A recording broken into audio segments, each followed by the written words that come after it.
डूंगरपुर बांसवाड़ा की भारत आदिवासी पार्टी के सांसद राजकुमार रोत प्रसिद्ध क्रांतिकारी व समाज सेवी मामा बालेश्वर दयाल की कर्मभूमि झाबुआ जिले की ग्राम पंचायत बामनिया पहुंचे, जहां उन्होंने केंद्र और राज्य सरकार पर जमकर निशाना साधा।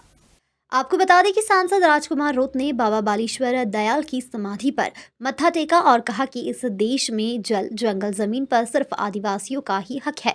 इसके साथ ही उन्होंने केंद्र व राज्य सरकार पर निशाना साधते हुए कहा कि यह सरकारें आदिवासियों का हक छीन रही है। वहीं झाबुआ जिले में माइनिंग को लेकर पत्रकारों के सवाल पर उन्होंने कहा कि झाबुआ जिले में सरकार आदिवासियों के प्रति अन्याय कर रही है। भारतीय आदिवासी पार्टी के भविष्य को लेकर उन्होंने कहा कि जिस प्रकार से राजस्थान में भारतीय आदिवासी पार्टी तीसरी पार्टी के रूप में उभरी है, इसी प्रकार आने वाले समय में मध्य प्रदेश नहीं पूरे देश के अन्य राज्यों में भी भारतीय आदिवासी पार्टी मजबूती से उभरेगी। गौरतलब है 25 व 26 दिसंबर को प्रतिवर्ष मामा बालेश्वर दयाल की पुण्यतिथि पर हजारों श्रद्धालु उनके दर्शन करने के लिए पहुंचते हैं। देखा जा रहा है कि आदिवासियों को जो प्रति जमीनों के ऊपर काफ़ी खदानों के लिए ऐसा चल रहा है, उसमें आप क्या करेंगे? पहले तो आपके चैनल के माध्यम से मध्य प्रदेश, साथ ही रतलाम, झाबुआ और पूरे मध्य प्रदेश, पूरे देश के साथियों को जोहार। आज उस महापुरुष के वहाँ मेरा आना हुआ है मध्य प्रदेश में, जो मामा बालेश्वर के नाम से पूरे देश में एक प्रख्यात है, विख्यात है, जिन्होंने आदिवासी समाज के अंदर आके, विशेषकर राजस्थान मध्य प्रदेश में आके उन्होंने आदिवासियों को अपने हक अधिकार के प्रति जागरूक करने का काम किया और आदिवासियों की अपनी संस्कृति, परंपरा, रीति रिवाज को ही अपनाने और उन्हीं का ही आगे अनुसरण करने के लिए जो प्रयास किया था, इनका जो अंतिम संस्कार जहाँ हुआ उस जगह पर मेरा आना हुआ, तो मैं उनको नमन करना चाहूँगा। आपका जो सवाल था, मध्य प्रदेश के झाबुआ इलाके के अंदर जिस तरह से आदिवासियों की जमीनों पे अतिक्रमण किया जा रहा है और सरकार कोई भी हो विकास के नाम पे उनको अतिक्रमण के नाम से हटा रही है। आदिवासी समुदाय यहाँ झाबुआ ही नहीं पूरे देश के अंदर ये भारी समस्या है और झाबुआ में विशेष ज़्यादा समस्या है। सरकारें अगर सच में आदिवासी हितैषी होती तो जो आदिवासी 1970 से अगर बात करें, 1970 में जिस जमीन पे बैठा उस जमीन पे मालिकाना हक दे देना चाहिए था। हम देखते हैं नगर पालिका, नगर परिषद इलाके के अंदर, विशेषकर शेड्यूल एरिया के अंदर वो असंवैधानिक है फिर भी लागू करते हैं।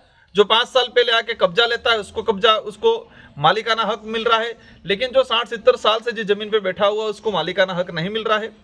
तो हम सबसे पहले इस मामले में 2 रास्ते हमारे पास, एक तो सरकार को इस बारे में अवगत कराए और सरकार पे प्रेशर बना के करवाए, क्योंकि सरकार की इच्छा शक्ति नहीं है। अगर इच्छा शक्ति होती तो वह स्वयं संज्ञान लेके एक सर्वे कराती आदिवासी बाहुल्य क्षेत्र के अंदर कितने परिवार हैं, कितनी जमीन पे इनका कब्जा है, और जो कब्जा है उन कब्जेशुदा सारी जमीन को अलॉटमेंट कराने का काम कर लेती सरकारें, लेकिन आज तक नहीं किया गया है। वही लड़ाई मामा बालेश्वर भी लड़े थे, वही लड़ाई टाट्या भील भी लड़े थे, वही लड़ाई आदिवासी भारत आदिवासी पार्टी के हमारे जनप्रतिनिधि हम सब मिलकर भी लड़ रहे हैं। कल एक क्रांतिकारी भी थे, समाज सेवक थे।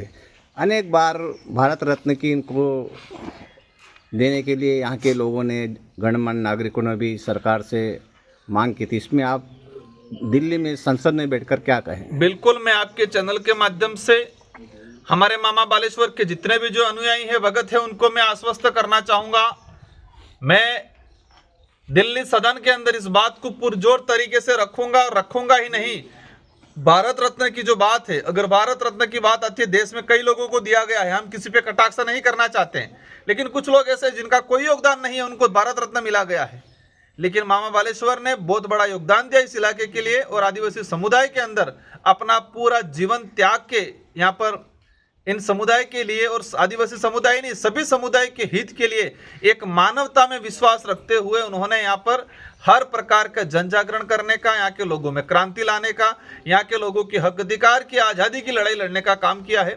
तो अवश्य हम लोग इनको लेके भारत रत्न की जो डिमांड चल रही है उसके लिए काम करेंगे, और साथ ही NCERT हो, हमारे यहाँ CBC हो, या जो भी सरकार के पाठ्यक्रम है, उन पाठ्यक्रमों में मामा बालेश्वर का सारा इतिहास को सम्मिलित कराने की हम लोग प्रयास करेंगे। झाबुआ से शाबिर मंसूरी की रिपोर्ट।